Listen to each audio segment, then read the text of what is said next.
And it was always frustrating to me that the religions, which should be making such a marvelous contribution to this task of our time, which is to build a global community where people of all persuasions, all ideologies can live together in respect, is often seen as part of the problem.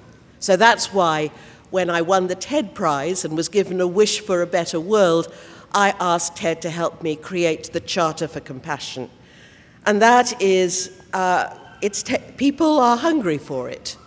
We are building a network of cities of compassion, where cities affirm the Charter and try to interpret practically and realistically this ethic of compassion into the heart of city life, which is at the heart of our modern civilization.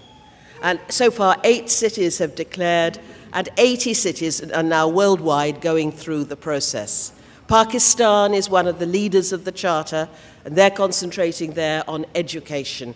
And now here in Adams, the light of compassion is going to go to the United States. From the nation's capital, Muslims will be taking a lead, which is something that gives me great joy.